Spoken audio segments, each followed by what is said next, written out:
Greetings, YouTube. So, my wife and I finally got a chance to see Oblivion with Tom Cruise.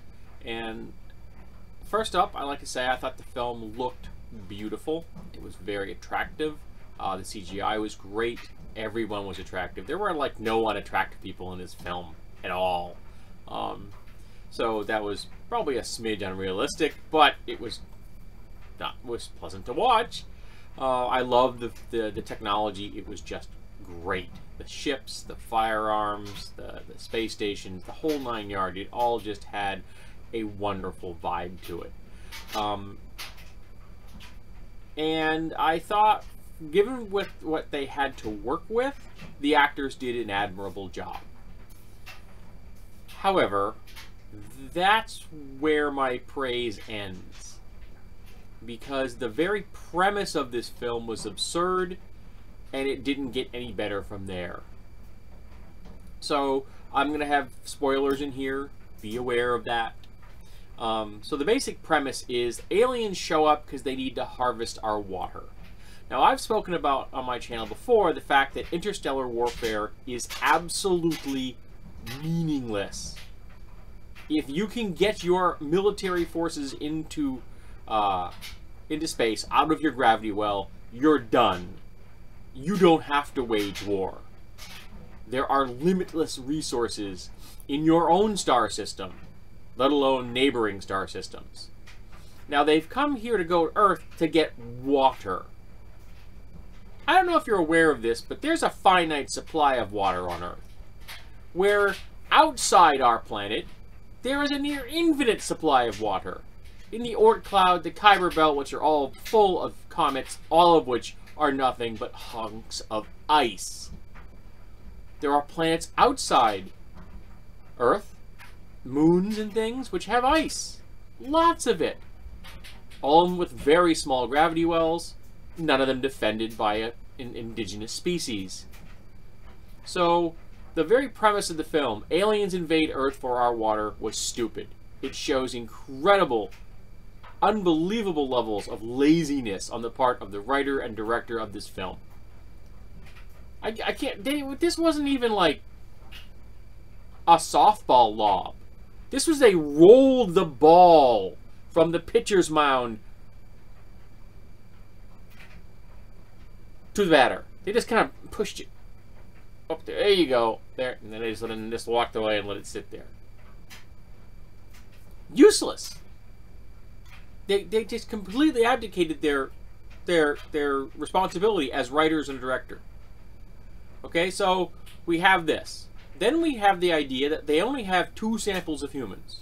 The 2 crew members that are alive when the ship is taken by the aliens. So they base their army on that. Their invasion army. Why did they do that? And why did they only use half the team? Contained within my genes and contained with your genes are an infinite supply, or near infinite supply, of genetic diversity. If you can just clone up entire armies, you could then take the genetic material handed to you by these 2 humans and create an endless supply of humanity. If that's what you wanted. Why, I don't know. You've got drones. You've got limitless supplies in our own system, let alone other star systems, to create an endless supply of drones. Who cares if 1 out of every 3 drones fails when you can make 1 billion of them? It makes no sense. This film just doesn't. There's no twist here. Nothing. From the moment the film started and they said, mandatory memory wipe. Bingo! Alright. Something's up. So from the opening scene, they say mandatory memory wipe. And I'm like, alright. They're a reboot, they're a clone, they're puppets, something. Maybe I've watched too many films. Or maybe I'm just smarter than the director and writer of this film. And yes, I'm aware I have never produced a film. That does not invalidate my critique of someone else's movies. Okay? I had someone tell me that once. That because I have never written and produced and directed a film, that I should not ever have an opinion about movies. What a wonderful way to silence people. So, Oblivion is pretty. The action is solid. I love the technology. It was fun to watch. But it's dumb. From beginning to end, it's dumb. And once I realized how dumb it was, I just didn't care about anybody. I watched it. I wanted to see how it would finally end.